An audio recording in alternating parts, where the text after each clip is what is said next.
औकात 50,000 के बैग की नहीं थी तो उस चवन्नी छाप लियू रुयून ने मुझे तुरंत डंप कर दिया। मेरी जिंदगी झंड करके खुद कट ली साला। पलक झपकते ही उस चुड़ैल ने एक 80 साल का बुढ़ा फंसा लिया और मेरी तो पूरी तरह वाट लगी हुई थी। तभी अचानक मेरा फोन बजने लगा, दिमाग का दही हो गया। स्क्रीन पर अनजान नंबर देखकर मैंने बिना कुछ ज्यादा सोचे समझे फोन उठा लिया और सीधा बोला, हेलो कौन है वहाँ, फालतू टाइम नहीं है मेरे पास, जल्दी बोल बे। सामने से आवाज आई, हेलो क्या तुम इरफान हो, तुम्हारी बीवी बच्चे को जन्म देने वाली है। सुनकर मेरा तो फ्यूज उड़ गया और खोपड़ी सटकी कि ये क्या बवाल है। वो बोली, जल्दी अस्पताल आके पेपर साइन करो। उसकी आवाज में बहुत हड़बड़ी थी। मैंने कहा, क्या मेरी बीवी बच्चा पैदा कर रही है? यार अभी तो मेरी खुद कट गई, पागल वागल हो क्या? अभी अभी मेरी बंदी ने मुझे डंप किया है तो अचानक मेरे पास बीवी कहाँ से आ जाएगी? लोचा है कुछ तो। ये सुनकर मैंने तुरंत फोन काट दिया। आजकल ये स्कैम वाले भी कितने शातिर हो गए हैं, नीच लोग मुझे कोई नूब समझ रखा है क्या जो इस तरह से मुझे चूना लगा देंगे? दुनिया भर का रायता मेरे ही सिर पर गिरता है। अभी ब्रेकअप हुआ और अब मुझे सीधा बाप बना रहे हैं। मुझे फंसाने का ये घटिया प्लान सच में तगड़ा है, पर मैं भी कोई ऐसा वैसा जोकर नहीं। मेरा दिमाग चाहे जितना शांत हो पर अब ये तमाशा बर्दाश्त के बाहर है। मैं बस फोन अपनी जेब में रखने ही वाला था कि वो पनौती डिवाइस फिर से बजने लग गया।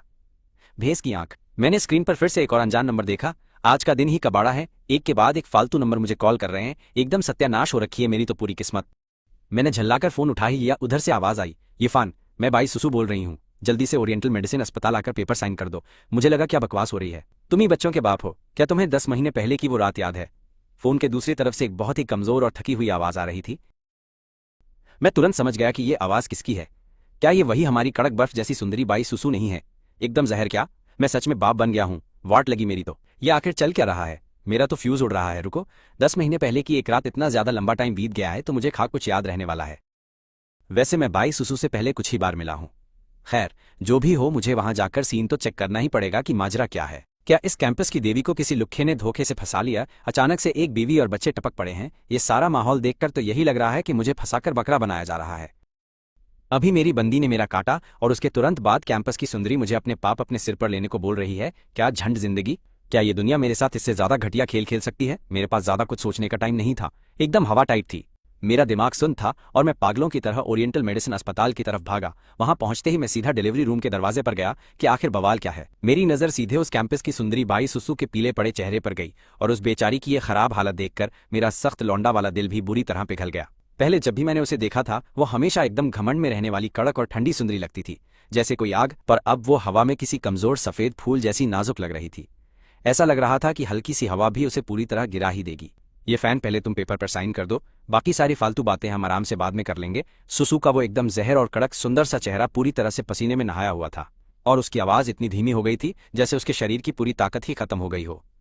इस हालत में सुसु की ऐसी खराब स्थिति देखकर मेरा तो दिल ही बैठ गया था यार। मैंने एक सेकंड के लिए भी संकोच नहीं किया और तुरंत नर्स के हाथ से पेन छीनकर बिजली की रफ्तार से अपना नाम पेपर पर साइन कर दिया। फिर मैं बस वहां चुपचाप खड़ा होकर सुसु को डिलीवरी रूम के अंदर ले जाते हुए देखता रहा। तभी आवाज आई, होस्ट को बहुत बधाई, आपने सुपरडैट सिस्टम को चालू करके अपना भौकाल सेट कर दिया है। सिस्टम बोला, आपके जैविक वंश की पुष्टि एकदम सफल रही है और एक स्पेशल इनाम के रूप में 4 मिलियन युआन सीधे आपके बैंक कार्ड में भेज दिए गए हैं। अब ऐश करो मेरे प्यारे बच्चे। उसी पल मैंने अपनी जेब में रखे फोन को वाइब्रेट करते हुए महसूस किया और जब मैंने उसे निकालकर चेक किया तो मेरी तो पूरी तरह से हवा टाइट हो गई। अपने अकाउंट में 4250 युआन का बैलेंस देखकर मुझे ऐसा लगा कि मैं खुली आंखों से कोई तगड़ा सपना देख रहा हूं। मैंने जल्दी से अपनी आंखें मली और उस मैसेज को दोबारा देखा। हे भगवान, ये सच है, ये सच में 4 मिलियन युआन है। भाई मेरी तो मौज आ गई। कुछ लोग अपनी पूरी जिंदगी में भी कभी इतना पैसा नहीं देख पाते हैं और यहाँ मुझे ये सब इतनी आसानी से मिल रहा है। रुको, अभी मेरे दिमाग में वो आवाज कैसी थी? कोई लोचा है। सुपरडैट सिस्टम, क्या ये उन नॉवेल्स के हीरो वाला एकदम कड़क और जादुई सिस्टम नहीं है जो भौकाल मचा देता है? जिंदगी के टॉप लेवल पर पहुंचना, जहर बीवी से शादी करना और पैसा कमाकर अमीर बनना अब बस कुछ ही टाइम की बात है। मैं अभी इतना ज्यादा खुश हूं कि मेरे पास बताने के लिए कोई शब्द नहीं है। मैं पहले से ही इस कैंपस का हार्ड लौंडा और एक होशियार टॉपर स्टूडेंट था, लेकिन ये समाज पैदाइशी बहुत ज्यादा मतलबी और बस फायदे के लिए काम करने वाला है। लोग यहाँ सिर्फ तुम्हारे परिवार का बैकग्राउंड और तुम्हारी औकात देखते हैं। उन्हें इस बात से कोई फर्क नहीं पड़ता कि तुम कितने कड़क दिखते हो या तुम्हारे अंदर कितना टैलेंट है। हाथ में पैसा और भौकाल होना ही सबसे ज्यादा जरूरी चीज है और यही वो असली कारण है कि उस लालची लियू रुयान ने मुझे लात मारी। और हाँ, वो जो जैविक वंश की पुष्टि वाली बात थी उसका सीधा मतलब है कि ये दोनों बच्चे सच में मेरे ही हैं एकदम। मतलब ये बात पक्की हो गई कि बाई सुसु जिन बच्चों को जन्म दे रही है वो असली में मेरे हैं। मैं कोई बकरा नहीं हूँ। ये तो एकदम बवाल है। मैंने कभी नहीं सोचा था कि डंप होने के बाद इस कैंपस की सबसे तगड़ी सुंदरी मेरे बच्चे पैदा करने वाली है। और सबसे बड़ी बात कि मैंने अपना सुपरडैट सिस्टम भी चालू कर लिया है। अब ये गेम एकदम जहर और रापचिक हो गया है। ठीक इसी समय एक नर्स मेरे पास आई और बोली, आप ही उस मरीज के परिवार वाले हैं ना जो अभी डिलीवरी रूम के अंदर गई है? जल्दी से वहां जाइए और भर्ती करने के सारे जरूरी काम पूरे कीजिए। नर्स मन ही मन सोच रही थी कि ये बंदा सच में बड़ा अजीब और पागल है। जब हमने पहले फोन किया था तब तो ये नहीं आया और अब यहाँ आकर किसी ढक्कन की तरह बेवकूफों वाले अंदाज में मुस्कुरा रहा है। मैंने कहा, हाँ मैं अभी जाकर काम कर देता हूँ। ये बात सच है कि जब कुछ अच्छा होता है तो मौज आ जाती है। मेरी हालत भी इस वक्त बिल्कुल वैसी ही हो रही है। मेरी वो सारी पुरानी बेकार फीलिंग्स और टेंशन अब पूरी तरह खत्म होकर हवा हो चुकी हैं। मैं चुपचाप उस नर्स के पीछे गया और जाकर भर्ती करने का सारा पेपर वर्क निपटा लिया। पैसे भरने के बाद मुझे सुकून मिला और मैं वापस आकर डिलीवरी रूम के बाहर रखी उस बेंच पर शांति से बैठ गया एकदम। आज मेरे साथ जो कुछ भी भसड़ हुई है उसके बारे में सोचकर मुझे ऐसा लग रहा है जैसे सपना। मेरी पूरी 20 साल की जिंदगी में जितने भी बड़े बड़े झटके और सरप्राइज मुझे मिले थे वो सब जैसे बस इसी एक अकेले दिन में आकर इकट्ठे हो गए हैं। भौकाल, ये कड़क सिस्टम एकदम सही समय पर मेरी जिंदगी में आया है। अगर ये नहीं होता तो शायद मैं इस अस्पताल का बिल चुकाने के लिए कभी पैसे ही नहीं ला पाता यार। मैंने 10 महीने पहले के उस कांड को याद करने की कोशिश की। मुझे धुंधला सा याद है कि मैं उस दिन कैंपस की सुंदरी बाई सुसु से मिला था एकदम अचानक। मैं उस वक्त नशे में पूरी तरह टल्ली था और ऐसा लग रहा था कि 2 छपरी उस पर हमला करने वाले हैं। मैं भौकाल में उसकी मदद करने घुसा। उसके बाद वहां जो भी हुआ वो सब मेरे दिमाग से पूरी तरह उड़ चुका है। मुझे बस इतना ही याद है कि मैं एक होटल में जागा था। इसके अलावा बाकी किसी भी चीज के बारे में मुझे रत्ती भर भी याद नहीं है। क्या वो सच में वही रात थी जब मैंने गेम बजा दिया था?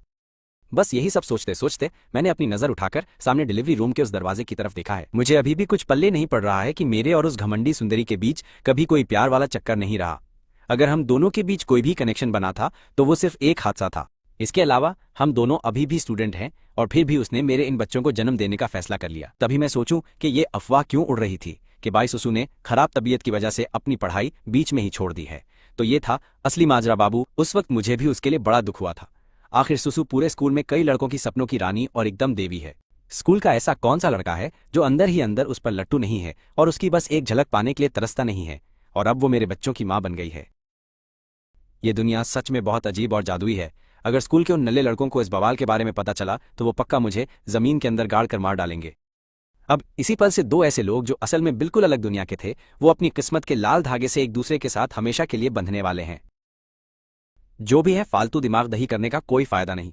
जो हो रहा है उसे मजे में होने दो। अचानक बाप बन जाऊंगा ऐसा तो मैंने सपने में भी नहीं सोचा था। पल्ले नहीं पड़ रहा। कसम से यकीन ही नहीं हो रहा कि ये सच है। सीधा अपना फोन उठाया और अपनी माँ को कॉल लगाकर बोला कि बिना रुके एकदम जल्दी से फटाफट सीधे ओरिएंटल अस्पताल पहुंच जाओ। क्योंकि भाई जब बात बच्चा पैदा होने या नए जन्मे बच्चों को संभालने की आती है तो मुझे इस मामले में ककहरा भी नहीं आता। मेरा एकदम पोपट है। कुछ समझ नहीं आ रहा यार। सुसु की अभी की हालत देखकर लग रहा है कि उसकी हिम्मत नहीं हुई होगी अपने घर वालों को बताने की, वरना वो पक्का मुझे ढूंढते हुए मेरे पास मदद मांगने के लिए कभी नहीं आती। सच कुछ ही घंटे ऐसे बीत गए और वाह वाह वाह की आवाज आई। बहुत ही जल्दी अंदर डिलीवरी रूम से नए जन्मे बच्चों के रोने की पहली आवाज गूंजने लगी, जिसे सुनकर एकदम से मेरा माथा ठनका और दिल धड़का। वो सुनते ही मैं समझ गया कि मेरे बच्चे पैदा हो गए हैं।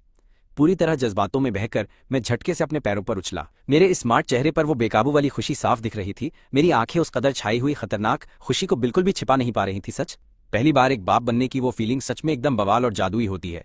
तभी डिलीवरी रूम का दरवाजा खुला और वहां से हमारी बाई सुसु बाहर निकली। क्या ही बात है। मेडिकल स्टाफ उसे व्हीलचेयर पे बाहर लेकर आया। उसके बगल में 4 छोटे से नए जन्मे बच्चे थे, 4 नन्ही परियां जिनकी चमड़ी अभी भी थोड़ी सी सिकुड़ी हुई थी, जिनको देखकर तो सच में मेरा एकदम सख्त लौंडा पिघल जाए। मैंने उन चारों बच्चों को देखा और मेरा सिर थोड़ा सा चकराने लगा, इतना ज्यादा कि मुझे उस वक्त कुछ भी पल्ले नहीं पड़ रहा था कि मैं क्या करूं। एकदम फ्यूज उड़ गया था। बधाई हो, एक साथ 4 छोटे खजाने मिले हैं आपको। वो सभी छोटी राजकुमारियां हैं और वो सारी बच्चियां एकदम कड़क और पूरी तरह से बहुत ज्यादा स्वस्थ भी हैं। सच जिस डॉक्टर ने उनकी डिलीवरी कराई उसने मुस्कुराते हुए ये बात बताई।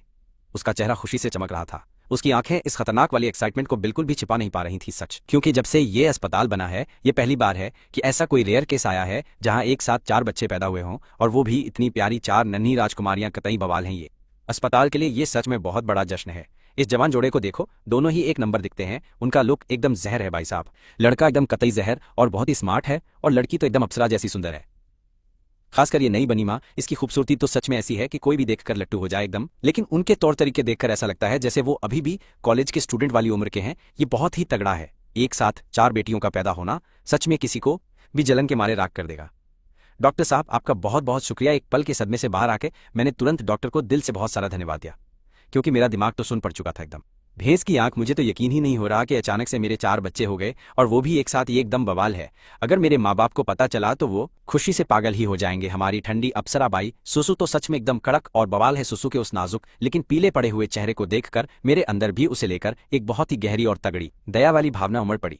इसलिए मैंने जल्दी से उसका हालचाल पूछा कि वो कैसी है, तो वो बोली, कोई बात नहीं, मैं बस थोड़ा सा थका हुआ महसूस कर रही हूँ और कुछ नहीं, मुझे थोड़ी कमजोरी भी लग रही है। सुसु की साफ लेकिन थकी हुई आवाज बाहर आई।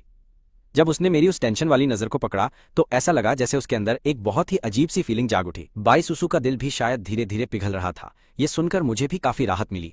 मुझे उसके इस थोड़े दूर रहने वाले एटीट्यूड से बिल्कुल भी कोई फर्क नहीं पड़ा। सच यार, आखिर वो एक बहुत ही मशहूर बर्फ की देवी है और इतने बड़े खानदान से भी है, तो ये तो एकदम पक्की बात है कि वो मेरे जैसे लड़के को पलट कर नहीं देखेगी साला। अगर बच्चा पैदा होने पर मेरे साइन की इतनी तुरंत जरूरत ना पड़ती तो शायद मुझे डर है कि हमारी जिंदगी में कभी कोई बातचीत नहीं होती, ना ही हमारा पूरी जिंदगी में कोई रिश्ता जुड़ पाता। ठीक है, तुम दोनों जवान कपल को अब आगे बात करने से पहले अपने वार्ड में वापस चले जाना चाहिए, क्योंकि भाई ये बच्ची की माँ अभी बहुत ज्यादा कमजोर है, उसे आराम की सख्त जरूरत है, इसलिए ज्यादा फालतू बकवास मत करो। नर्स ने मुस्कुराते हुए हमें यह सलाह दी और फिर सीधा अपना वो ठेला धक्का मारकर सुसु को वार्ड की तरफ ले गई। मैं भी जल्दी से उसके बगल में चलने लगा। उन नन्हे फरिश्तों को आराम से सोते हुए मजे से देख रहा था। अब मेरी आंखों में सिर्फ और सिर्फ उनके लिए प्यार ही प्यार था। ये मेरे अपने बच्चे हैं, मेरा अपना खुद का खून है कसम। अचानक से इस तरह बाप बनने का एहसास सच में एकदम जादुई और कमाल का है। जैसे ही मैंने उस वार्ड में अपनी एंट्री ली, मैंने एक दूसरी माँ को देखा जिसने अभी अभी एकदम सही सलामत बच्चे को जन्म दिया था। उसका पति भी वहीं उसके बगल में बैठकर उसकी देखभाल कर रहा था। जब उन दोनों ने हम लोगों को देखा तो एकदम से हैरानी उनकी आंखों में साफ झलक रही थी। फिर उन्होंने हमें हेलो करने के लिए एक हल्की सी प्यारी और दोस्ताना स्माइल दी। बाई सुसु ने अपने हाथों में उन चारों नन्हे फरिश्तों को बड़े प्यार से देखा। एकदम उसकी आंखें पूरी तरह से प्यार और गर्माहट से भरी हुई थीं। तुम्हारा बहुत बहुत शुक्रिया यूफान, ये सारे बच्चे मेरे अपने बच्चे हैं, इसलिए मैं तुम पर कोई भी फालतू का दबाव नहीं डालूंगी कि तुम जिम्मेदारी लो।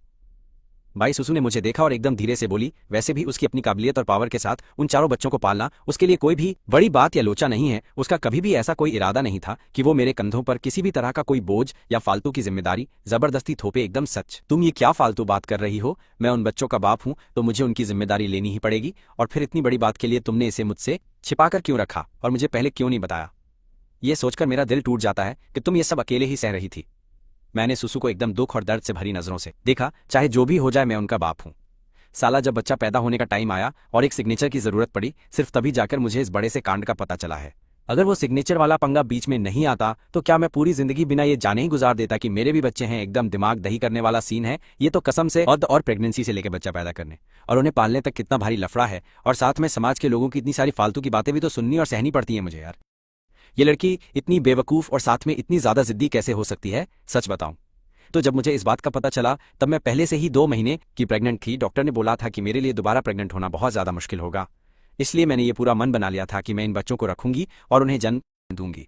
मुझे तो ये भी नहीं पता था कि बच्चा पैदा करने के लिए ऐसे किसी के सिग्नेचर की जरूरत पड़ती है। खैर, जो भी हो, मैं सच में शुक्रगुजार हूं कि तुम यहाँ थे। तुम लियू रुयान के साथ अपना रिश्ता आगे बढ़ा सकते हो। हमारे बीच जो भी कांड हुआ वो तो शुरू से ही बस एक हादसा था, और इस मामले में कुछ हद तक मेरी भी गलती है। सुसु की साफ और ठंडी आंखों में उसका पक्का इरादा साफ दिख रहा था। भले ही मैंने बीच में घुसकर उस दिन उसकी जान बचाई, लेकिन ये भी सच है कि उसी मनहूस रात को उसने अपनी इज्जत खो दी थी। चलो, अब इस बात को यहीं पर खत्म करते हैं। कोई लफड़ा नहीं, कोई किसी का कर्जा नहीं खाए बैठा है। वो कभी भी मेरी जिंदगी में टांग नहीं अड़ाएगी या मुझे परेशान नहीं करेगी। बिल्कुल, आखिर वो एकदम धाकड़ और पूरी तरह से काबिल है कि वो अकेले अपने दम पर बच्चों को पाल सके। उस अमीर और बड़े बाई खानदान में हर एक फैसला सिर्फ और सिर्फ उसके दादाजी के हाथों से ही लिया जाता है। एकदम सच। जब तक उसके दादाजी उसे प्यार करते हैं और उसे बचाते हैं, तब तक ये बात उसके लिए कोई टेंशन या भसड़ वाली बात नहीं है। और तो और उसने मेरे बारे में कुछ अफवाहें सुनी थी कि मैं और लियू रुयान एक बहुत ही रोमांटिक रिश्ते में जुड़े हुए हैं। बस उसी वजह से वो अब आगे मेरे साथ जुड़ना या मेरे साथ किसी भी तरह से फंसना नहीं चाहती है। एकदम। अब क्योंकि बच्चा पैदा होने के लिए किसी गार्जियन के सिग्नेचर की जरूरत थी, इसलिए ये एक ऐसी भसड़ थी जिसे टाला नहीं जा सकता था। अब वो और मैं अपने अलग रास्तों पर निकल पड़े। टेंशन मत लो, मैं पक्का तुम्हारे और इन बच्चों की जिम्मेदारी आखिरी सांस तक उठाऊंगा। इसी पल से तुम एकदम ऑफिशियल तरीके से मेरी बंदी, मेरी खास बीवी बन चुकी हो। और तो और मेरी जान, तुम यीफान की बीवी हो और मेरे इन सारे बच्चों की माँ भी हो। मैं कसम खाता हूं कि अपनी पूरी जिंदगी सिर्फ तुम दोनों को और इन बच्चों को बचाने में लगा दूंगा। एकदम पक्की वाली बात, मैं हमेशा अपने परिवार की ढाल बनकर खड़ा रहूंगा। मैंने बाई सुसु की तरफ एकदम सीरियस और पूरी तरह से सच्ची आंखों से देखा और उसे जता दिया कि मैं मजाक नहीं कर रहा हूं। इस बेवकूफ सी लड़की ने पहले ही अकेले इतना सारा भारी दुख झेला है, अब से मैं पक्का इसकी सारी भरपाई करूंगा और इसे पहले से 10 गुना ज्यादा अच्छे से रखकर प्यार दूंगा कसम से। बाई सुसु जैसी कड़क बंदी का भरोसा जीत कर तो ऐसा लग रहा है कि मेरी जिंदगी एकदम रापचिक और सेट हो गई है और कुछ नहीं चाहिए। मेरा दिल एकदम गार्डन गार्डन हो गया। आज से ये चांद का टुकड़ा मेरी असली बीवी है और हमारे ये प्यारे छोटे बच्चे भी हैं। अब से हम एक पूरा मस्त परिवार हैं। कसम से मेरा तो सिस्टम हैंग हो रहा है। इसी वक्त मैंने अपनी आगे की लाइफ का पूरा कड़क रास्ता सेट कर लिया है।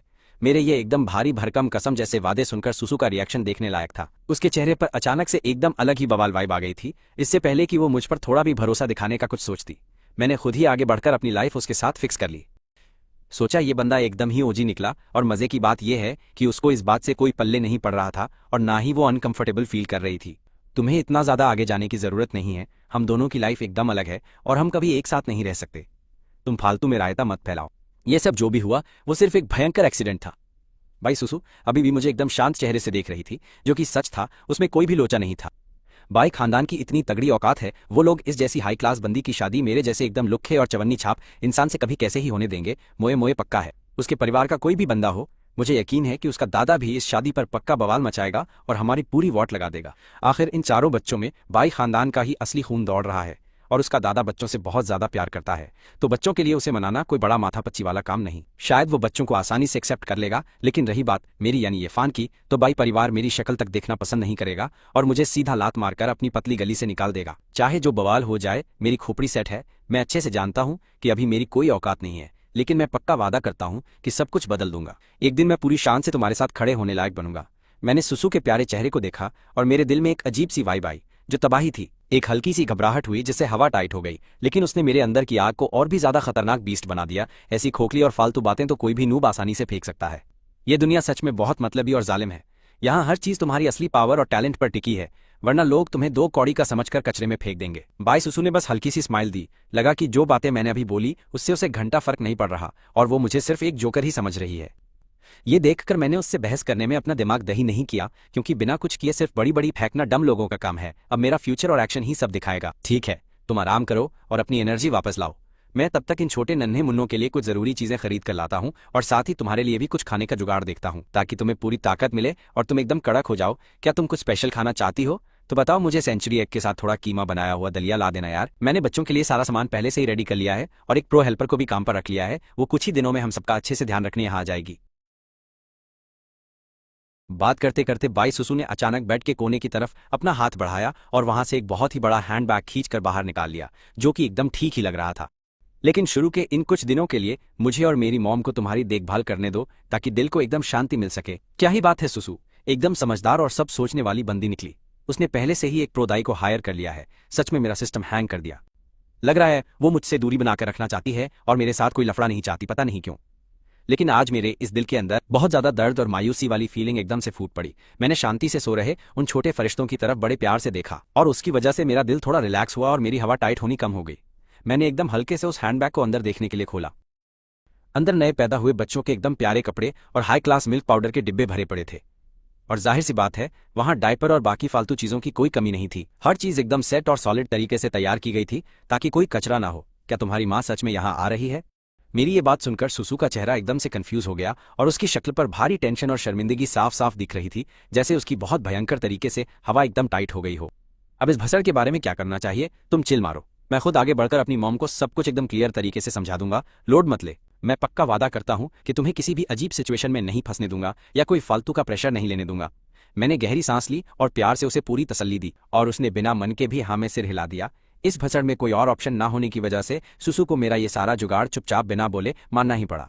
ओह शिट, मैं तो बताना ही भूल गया। मेरे इस कार्ड में अभी भी काफी सारा पैसा पड़ा हुआ है, इसे रख लो और सबसे पहले अपने जरूरी खर्चे निपटाने के लिए बेझिझक यूज कर लेना। हॉस्पिटल का जो बिल तुमने मेरे लिए भरा था, उसके लिए मैं सच में दिल से तुम्हारा एहसानमंद हूँ। ये बोलते ही सुसु ने एकदम शांति से अपना ब्लैक कार्ड निकाला और एक तगड़ा ब्लैक कार्ड निकालकर सीधा मेरे हाथ में थमा दिया। वो बहुत अच्छे से जानती है कि मेरी औकात इतनी नहीं है, क्योंकि मेरी फैमिली बस काम चलाने लायक ही है। नॉर्मल जो खाने पहनने के लिए काफी है, इसके अलावा अपना गुजारा करने के लिए मुझे पार्ट टाइम जॉब्स में भी गधों की तरह पेलकर घिसना पड़ता है। हर गर्मियों की छुट्टियों में मैं दिहाड़ी वाले कामों में एकदम बिजी रहता हूँ। जो हॉस्पिटल का भारी बिल मैंने अभी भरा है, वो मेरे लिए सच में कोई छोटी रकम नहीं है। भले ही उसे पता है कि नॉर्मल डिलीवरी सिजेरियन जितनी महंगी नहीं होती, लेकिन ये बहुत ही रेयर केस था जहां एक साथ 4 प्यारे फरिश्तों ने जन्म लिया है, जो कि सच में एकदम तबाही है। इरफान जैसे लुक्खे इंसान के लिए ये सच में बहुत बड़ा पैसों का बोझा है, जो बिल्कुल भी कम नहीं है। इसकी कोई जरूरत नहीं है, तुम इसे अपने पास ही रखो और अपने लिए इस्तेमाल करो। मेरे पास अभी बहुत कैश पड़ा हुआ है, तो तुम टेंशन मत लो। मैं एक पल के लिए एकदम हैरान रह गया और फिर मेरे अंदर प्यार उमड़ आया। मेरी आंखों में आंसू आ गए। सुसु सच में एक बहुत ही अच्छी और दूसरों के बारे में सोचने वाली बंदी है। शायद लियू रुयान जैसी छपरी से धोखा खाना मेरे लिए एक अच्छा साइन था। असल में मेरे लिए किस्मत खुलने वाला मोमेंट साबित हुआ। क्या पता शायद भगवान ही मुझे उस घटिया और टॉक्सिक रिश्ते से बाहर निकालने में मेरी मदद कर रहे थे, क्योंकि अगर उस टाइम ऐसा तगड़ा रायता ना फैला होता तो मुझे आज इतनी खूबसूरत और कतई जहर बीवी और इतने प्यारे प्यारे बच्चों के साथ अपनी फैमिली बनाने का ऐसा धांसू मौका कैसे ही मिल पाता। उस लालची और नीच लियो रुयान के मुकाबले सुसु सच में लाखों गुना बेहतर और एक नंबर बंदी है। मुझे नहीं पता कि उस टाइम मेरी आंखों पर कैसा पर्दा पड़ा कि मैं ऐसी चुड़ैल के प्यार में एकदम अंधा होकर लट्टू हो गया। जब भी तुम्हें मेरी जरूरत पड़े तो बिना किसी झिझक के बस मुझे एक बार बता देना। बाईसुसु ने एकदम शांत आवाज में इतना बोला और फिर अपना कार्ड वापस रख लिया। वो अच्छे से जानती थी कि मर्दों के लिए उनका गुरूर बहुत मायने रखता है। मैं तुम्हारे लिए बाजार से कीमा और अंडे वाला कड़क दलिया लाता हूँ, तुम्हारे लिए मेरा थोड़ा इंतजार करना। मैं बस अभी गया और अभी वापस आया। मैंने ये बोला और वहां से जाने के लिए पीछे मुड़ गया। मुझे लगा कि अगर बाईसुसु के पास उसका कोई भी ध्यान रखने के लिए मौजूद नहीं होगा तो ये बिल्कुल भी सही बात नहीं रहेगी। मेरे वहां से निकलते ही कोई भी नहीं बचने वाला। किस्मत से मैं काफी ज्यादा शातिर हूं और मैंने अपनी मम्मी को यहाँ बुला लिया। मैंने दलिया के साथ कुछ और भी चीजें खरीद ली हैं, जैसे अंडे और भूरी चीनी। मैंने ऐसा सुना है कि ये सारी ही चीजें उन औरतों को खाना चाहिए जिनके अभी बच्चे हुए हैं। आधे घंटे से भी कम समय में मैं जल्दी से वापस आ गया। लाओ मैं तुम्हें खिला दूं, तुम अभी काफी कमजोर हो। एकदम हिलना मत। मैंने सीधे बाईसुसु की तरफ देखते हुए बड़ी नरमी से ये बोला, मैं ठीक हूं, मैं इसे खुद पी लूंगी। अब बाईसुसु को अंदर से थोड़ी शर्म महसूस होने लगी। उसने पहले कभी लड़कों के साथ इतनी नजदीकी नहीं बढ़ाई थी। वो रात तो बस एक हादसा थी, क्योंकि उसका मूड बहुत ज्यादा खराब चल रहा था। उसने थोड़ी शराब पी ली थी और फिर अचानक से वो अजीब सा लफड़ा हो गया। तो मेरे अलावा वो आज तक किसी भी दूसरे लड़के के साथ इतने करीब बिल्कुल भी नहीं रही थी। अब ज्यादा नखरे मत करो, मुझे प्यार से खिलाने दो।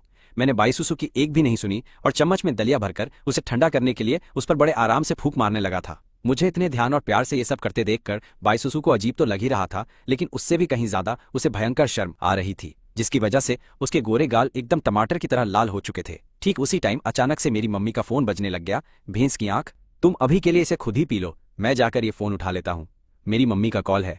बस इतना बोलकर मैं अपना फोन लेकर सीधा कमरे के बाहर निकल गया। मुझे बाहर जाते हुए देखकर बाईसुसु की आंखों में एक अजीब सी उलझन और घबराहट साफ तौर पर दिखाई दे रही थी। सच में अगर इरफान की मम्मी यहाँ अस्पताल में आ गई तो मैं क्या करूंगी? इस हालत में उनके सामने जाना तो बहुत ज्यादा अजीब हो जाएगा यार। शिट, छोड़ो यार, जो होगा देखा जाएगा। जब वो आएंगी तब की तब निपट लूंगी। अभी से ज्यादा दिमाग का दही करने का कोई भी फायदा नहीं है बिल्कुल। हेलो मम्मी, क्या आप बस पहुंचने ही वाले हो? मैंने फोन उठाते ही सीधा उनसे यही सवाल पूछा। मुझे पक्का लग रहा था कि मम्मी पहुंचने ही वाली होंगी, या फिर हो सकता है वो नीचे ही खड़ी हो कहीं। नहीं यार, मैं तो लंबे जाम में बुरी तरह फंस गई हूँ। मुझे वहां आते आते पक्का रात हो जाएगी। तो आखिर अस्पताल में क्या रायता फैला रहा है नालायक? मेरी मम्मी इतनी ज्यादा टेंशन में थी कि उनके माथे से पसीना टपकने लगा था। जैसे ही उन्होंने मुझे अस्पताल आने के लिए बोलते सुना, उनकी तो डर के मारे पूरी तरह हवा टाइट हो गई थी। लेकिन उनके बेटे की आवाज एकदम नॉर्मल लग रही थी।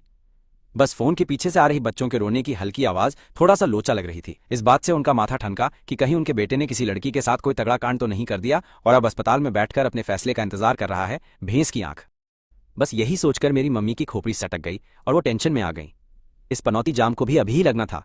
क्या यार, दिमाग का दही। लेकिन जब वो घर से निकली थीं तो सारे पैसे और बैंक कार्ड अपने साथ रख लाई थीं। बस उस छपरी लड़के ने कोई बहुत बड़ी भसड़ ना मचा दी हो। भगवान के लिए मुझे बचा लो। अब कोई लोड मत लो मम्मी, थोड़ा लेट हो जाओगी तो भी चलेगा, बस आराम से आना।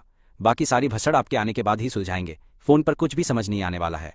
ठीक है, मैं अब फोन रख रही हूँ। बस इतना बोलकर मेरी मम्मी ने कॉल काट दिया। उन्हें अंदर ही अंदर ऐसा लग रहा था कि कोई बहुत बड़ा बवाल उनका इंतजार कर रहा है। वो घबराई हुई थी काफी। मैं वापस अपने कमरे में गया। बाईसुसु का घबराया हुआ चेहरा देखकर मुझे एकदम से थोड़ी हंसी आ गई। मम्मी कह रही हैं कि वो जाम में फंस गई हैं तो उन्हें आने में थोड़ा सा टाइम लग जाएगा। मैंने साफ देखा कि जैसे ही मेरी बात खत्म हुई बाईसुसु ने चैन की सांस ली। यार, मेरी मम्मी कोई खूंखार बीस्ट थोड़ी न है जो तुम इतना डर रही हो। बिल्कुल। क्या वो अपनी होने वाली सास से मिलने के नाम से ही घबरा रही है? पता नहीं मम्मी को कितना टाइम लगेगा। यही सोचकर मैंने अपने जिगरी रूममेट को फोन घुमाया और उसे बोला कि मेरा बिस्तर अस्पताल ले आए और साथ में कुछ तौलिए, टब और बाकी साफ सफाई का सामान भी खरीद कर ले आए। फिर ज्यादा देर नहीं हुई और झाओ जियोतियन एकदम भौकाल मचाते हुए जल्दी से वहां आटपका बिना बताए ही। जब वो उस कमरे में पहुंचा जो मैंने उसे बताया था तो दरवाजे पर ही उसकी सिट्टी पिट्टी गुम हो गई। आखिर उसने ऐसा क्या बवाल देख लिया था सामने? यार, उसने हमारी कॉलेज की सबसे कड़क और खूबसूरत लड़की बाईसुसु को अस्पताल के बिस्तर पर लेटे हुए देखा, जबकि मैं उसके ठीक बगल में बैठा उसे बड़े ही प्यार से निहारने में पूरी तरह लगा हुआ था। उस वक्त वहां और तो और बिस्तर के बगल में 4 छोटे छोटे इंसानों जैसे जीव लेटे थे। अरे ये तो छोटे बच्चे हैं, है ना? आखिर यहाँ चल क्या रहा है? अचानक से इसके बच्चे कैसे हो गए? वो भी 4 यार, एक साथ 4 बच्चे, एकदम तबाही है। ये तो सच में बहुत बड़ा बवाल है। सब खत्म हो गया, मेरी तो जिंदगी ही झंड हो गई। मेरे दिल की रानी और एकदम परफेक्ट चांद का टुकड़ा मेरी बाईसुसु को इरफान ने ऐसे ही मुझसे छीन लिया और अब तो इन दोनों के बच्चे भी साथ में हो चुके हैं। माय गुडनेस यार, ये खबर तो एकदम सिस्टम हिला देने वाली है। झाओ जियोतियन, तुम यहाँ आ गए। मैंने देखा कि बाईसुसु ने मुझे आंख मारी और जैसे ही मैंने पीछे मुड़कर सीधा देखा तो झाओ जियोतियन दरवाजे पर एकदम मूर्ति की तरह जमा हुआ खड़ा था। साले मेरा मन कर रहा है कि मैं अभी तेरे मुंह पर एक तगड़ा सा मुक्का जड़ दूं, एकदम खींचकर। तूने अपना दांव कब खेल दिया बे? तू मेरी देवी की जिंदगी इस तरह कैसे बर्बाद कर सकता है? एकदम घटिया इंसान है तू। इतने सालों के हमारे भाईचारे के बाद भी तूने मेरे साथ ऐसा धोखा किया। झाओ जियोतियन ने अपने दांत पीसते हुए मुझे बहुत गुस्से में घूरा। ये तो गजब है, एकदम टॉप लेवल का बवाल काट दिया तूने तो एकदम। उसे इस बात पर बिल्कुल यकीन नहीं हो रहा था कि उसके सामने जो है वो सच है। इस नज़ारे ने उसका फ्यूज उड़ा दिया। झाओ जियोतियन शांत हो जा, मुझे तुझे सारी बात आराम से समझाने दे भाई। मैंने झाओ जियोतियन को शांत करने की कोशिश करते हुए कहा, जबकि मुझे उस पर हंसी और गुस्सा दोनों आ रहे थे। मैं जानता था कि झाओ जियोतियन भी हमारी कॉलेज की उस कड़क लड़की को पसंद करता था यार। जब बाईसुसु ने कॉलेज से छुट्टी ली थी तब इस नल्ले ने मुझे गले लगाकर बहुत ज्यादा आंसू भी बहाए थे, बहुत बुरी तरह से। अब इस बवाल को देखकर उसका हजम न कर पाना एकदम लाजमी सी बात है। जब मुझे भी पहली बार ये पता चला था तो मेरे भी होश उड़ गए थे, एकदम तगड़े वाले शौक के साथ एकदम ही। आज तुझे मुझे एक सही सा जवाब देना ही पड़ेगा। झाओ जियोतियन ने अपने सपनों की रानी की तरफ देखा। उसका उतरा हुआ चेहरा देखकर तो वो बस रोने ही वाला था, एकदम आंसू आ गए थे उसके। तो वो खुद को ही कोस रहा था कि उसने सही टाइम पर अपना पत्ता नहीं फेंका। असल में ये सब उस रात को हुआ था। मैंने अपनी आवाज धीमी की और उसे सब कुछ बताने लग गया था। आधा घंटा बीत गया। झाओ जियोतियन मुझे घूरे जा रहा था जैसे वो मेरा गला ही दबा देगा। साले इस आदमी ने अपनी देवी को इतना भयंकर दर्द सहने के लिए अकेला छोड़ दिया था। क्या ही बोलूं अब मैं, कितना बड़ा जानवर है ये भाभी। मेरा मतलब है मिसबाई, अगर ये नीच तुम्हें कभी भी परेशान करे तो बस मुझे बता देना तुरंत। मैं इस लौंडे का अच्छे से गेम बजा दूंगा तुम्हारे लिए। मैं हमेशा तुम्हारी साइड ही रहूंगा। झाओ जियोतियन ने तरस खाते हुए एकदम बेचारे वाले चेहरे के साथ बाईसुसु की तरफ देखा था। फिर बाईसुसु ने बस झाओ जियोतियन की तरफ देखा और धीरे से सिर हिलाकर चुप रही। तू किस मिट्टी का बना है बे दोस्त के नाम पर? तू धब्बा है साले। देख तूने क्या कबाड़ा किया है। तेरा दोस्त होने में भी मुझे शर्म आ रही है। हाँ याद आया, तूने उस लियू रुयान से ब्रेकअप कर लिया ना, पूरे कॉलेज में यही बात फैल रही है आज। झाओ जियोतियन ने एकदम जोश में आकर ये बात बक दी।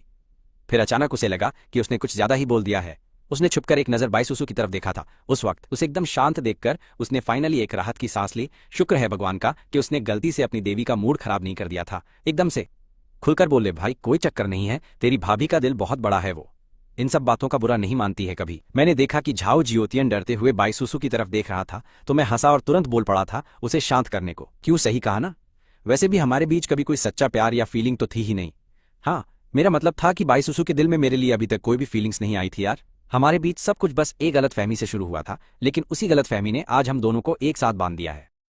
ये सुनकर बैसुसु का शरीर हल्का सा कांपा, लेकिन उसने मेरे जैसे ढीठ और बेशर्म इंसान पर ध्यान देने की कोई जरूरत नहीं समझी। उसका इग्नोर मारना भी कतई जहर लग रहा था। कॉलेज में तुम्हारे कांड का तगड़ा बवाल मच चुका है। जब तुम और लियू रुयान आपस में भसड़ कर रहे थे, किसी शाणे ने छुपकर पूरा तमाशा फोन में रिकॉर्ड कर लिया। स्कूल फोरम पर यह वीडियो एकदम आग की तरह फैल रहा है।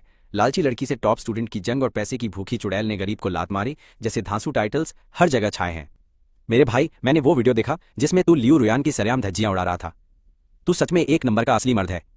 मैंने पहले ही कहा था वो लड़की एकदम दो कौड़ी की है। क्या अब जाकर तेरे दिमाग की बत्ती जली? झाओ जियोटियन मुझे ऐसे देख रहा था जैसे कह रहा हो मैंने पहले ही बोला था। और सच बताऊं तो लियू रुयान का इस बार पूरा गेम बच चुका है। पूरे स्कूल में उसकी इज्जत का कचरा हो गया है। लेकिन मुझे अब इन फालतू बातों से रत्ती भर भी फर्क नहीं पड़ता, क्योंकि मेरे लिए उसका कोई वजूद ही नहीं बचा। आखिर अब मेरे पास एक खूबसूरत बीवी और बच्चे हैं, तो मुझे किस बात का खौफ? उस ब्रेकअप के बाद मुझे लग रहा है कि मैंने सच में अपनी असली जिंदगी जीत ली है। ठीक उसी वक्त मेरे नन्हे बच्चों को अचानक जोर की भूख लग गई। एक बच्चे ने अपना मासूम मुंह बनाया और फिर जोर जोर से फूट कर रोने लगा। और फिर एक के बाद एक सबने रोना शुरू कर दिया। उनका वो एक साथ चिल्लाना सच में दिमाग दही करने वाला था। पक्का उन सबको भूख लगी होगी। मेरे पास अभी दूध नहीं है, इसलिए हमें डिब्बे वाला फॉर्मूला ही देना पड़ेगा। उस बैग में दूध का पाउडर और बच्चों की बोतलें रखी हैं। इरफान जल्दी जाकर बच्चों का दूध तैयार करो। याद रखना सिर्फ हल्का गुनगुना पानी ही इस्तेमाल करना और 2 चम्मच पाउडर काफी रहेगा। दूध को गलती से भी बहुत ज्यादा गाढ़ा मत बना देना, जिससे बच्चों को कोई भी भारी दिक्कत हो। ये सारा भारी ज्ञान बैसुसु को बच्चों की देखभाल वाले ढेरों वीडियो देखकर मिला था। बच्चा पैदा होने से पहले ही उसने ये सब सीखकर अपना पूरा सिस्टम अच्छे से एकदम सेट कर लिया था। पहली बार मां बनने पर उसे सच में काफी ज्यादा पढ़ाई करनी पड़ी होगी। जियोटियन जरा मेरी मदद कर। इतना बोलकर हम दोनों दूध की बोतल और फॉर्मूला लेकर वहां से सीधा बाहर की तरफ निकल गए।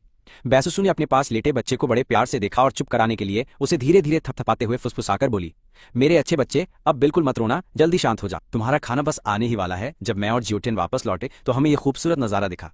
कॉलेज की सबसे एटीट्यूड वाली लड़की का इतना प्यारा रूप देखना सच में एकदम ही ज्यादा कड़क था। उसके पूरे वजूद से एक प्यार करने वाली माँ की एकदम शानदार वाइब आ रही थी। मैं बैसुसु के पास गया, अपनी बोतलें नीचे रखी और उनमें से एक बच्चे को बड़े प्यार से उठा लिया। थोड़ा ध्यान से पकड़ना, कहीं ये दूध बहुत ज्यादा गर्म तो नहीं है? क्या तुमने इसका तापमान अच्छे से चेक किया था? बैसुसु ने मुझसे एक परेशान और एकदम केयरिंग माँ की तरह सीधा सवाल किया।